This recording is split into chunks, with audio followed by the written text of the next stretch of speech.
Et bonjour à tous c'est Cheche, j'espère que vous allez bien, moi ça nickel.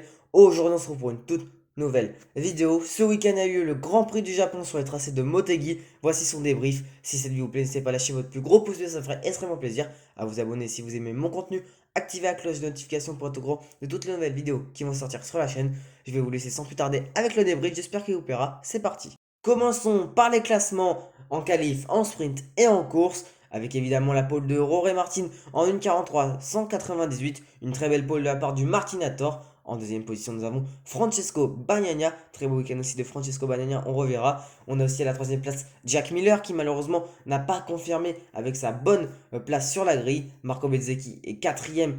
Brad Binder est à la cinquième position. Concernant nos pilotes français, Johan Zarco est dixième. Fabio Quartaro n'a pas pu sortir de la Q1, il est quatorzième.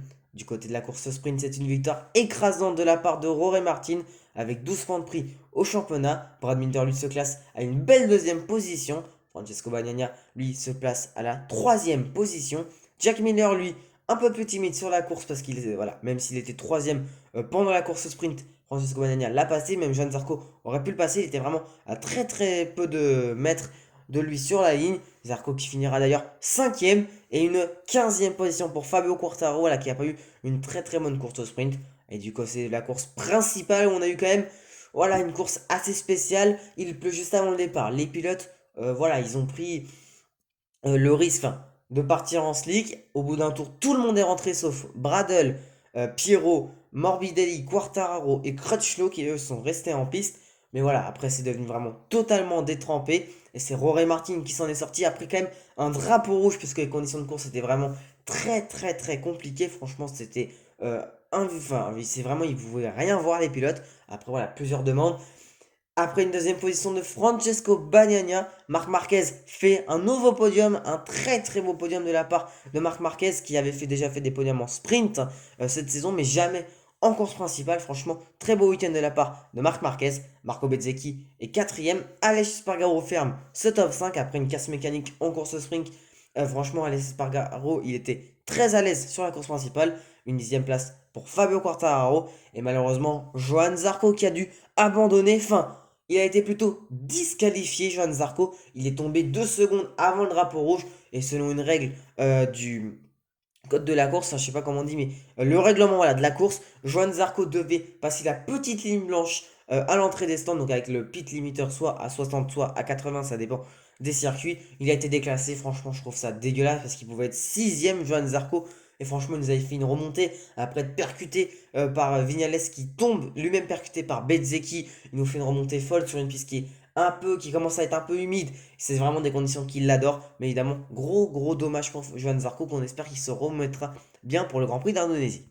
Du côté du classement du championnat du monde, c'est toujours Francesco Bagnaia avec 319 points qui mène la danse. Son dauphin est toujours Rory Martin, mais cette fois-ci à 3 points d'écart. Donc là, ça nous promet une excellente fin de saison. Marco Bezzecchi lui complète ce top 3 avec 54 points de retard. Quatrième, c'est Brad Binder avec 118 points de retard. Le Sud-Africain peut encore prétendre mathématiquement à un titre, même si ça va être très dur.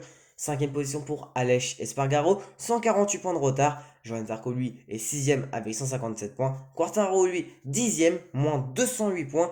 À voir comment la fin de championnat peut se dérouler. Qui de Rory Martin ou de Francesco Bagnaia remportera le titre? Dites-moi en commentaire votre favori. Et ça peut être aussi un autre pilote comme Bezzecchi ou Brad Binder. Voici mes tops du Grand Prix du Japon 2023. Et donc en premier top, évidemment, comment ne pas mettre le poleman, le vainqueur de la sprint et le vainqueur de la course principale. Évidemment, c'est Rory Martin. Quel week-end de la part du Martinator. Franchement, il m'a impressionné, même si je sais que Rory Martin, il est vraiment très bon avec cette Pramac, cette Ducati qui est vraiment excellente depuis 2020. Je pense qu'il y a même 2021 plutôt, parce que c'est plus en 2021 qu'on a vu Ducati commencer une petite domination. Et franchement, Rory Martin, à 3 points d'écart avec Francesco Bagnaia, je pense qu'il peut même aller jouer le titre. Et j'aimerais beaucoup pour lui. Franchement, c'est un pilote qui a eu beaucoup de malchance en 2021 au Portugal. Il va chuter, il va se briser, je sais pas combien d'os, enfin, se casser quelques os. Puis il va revenir, il va gagner au Grand Prix de Styrie. Bref, on en fera une vidéo un peu dédiée sur Rory Martin dans de prochaines vidéos, dans de prochains mois. Pour l'instant, voilà, je me concentre sur d'autres vidéos. Bref, on va aussi mettre Marc Marquez. Marc Marquez qui, franchement, a fait un excellent week-end, le pilote Honda Repsol. J'ai vraiment adoré son week-end. Et pourquoi pas le voir faire ça en Indonésie, en Australie, en Malaisie, bref, dans les autres Grand Prix. À voir comment Marc Marquez et Honda vont pouvoir réagir. Parce que Marc Marquez, franchement, il a un coéquipier Joan Mir qui commence à nous faire de très bonnes courses avec la Honda. Nakagami, c'est plus compliqué. Bradel aussi. Et surtout, Alex Rins, voilà, qui essaye de revenir après sa fracture au fémur. Mais voilà, il a préféré abandonner, donc jeter l'éponge. À voir comment ça va se dérouler pour la fin de saison, même si Rins, je pense qu'il a plus roulé. Parce que voilà, après, il a son contrat avec Yamaha. Et aussi, un top qui, je pense, vous n'y aurez pas pensé, c'est Fabio Di Giannantonio. Alors, Di Giannantonio, s'il vous plaît, quand même, il a fait un excellent week-end. Très, très, très bon, Fabio Di Giannantonio, cette saison, ce week-end. Il a eu une saison très compliquée, même cette fin de saison n'est pas non plus joyeuse, tout comme vraiment toute la saison. Donc, à voir comment Fabio Di Giannantonio va faire, puisque son guidon aussi est menacé par Marc Marquez, même s'il y a des rumeurs comme quoi il irait chez LCR. Bref, voilà, mes tops pour le Grand Prix du Japon, Martin, Marquez et Di Giannantonio. Après mes tops, voici mes flops. Et on va commencer par un pilote Yamaha portant le numéro 21 en vert, c'est Franco Morbidelli. Alors Franco Morbidelli, voilà, ce week-end c'est vraiment pas bon. De toute façon, beaucoup de week-ends où c'est pas bon.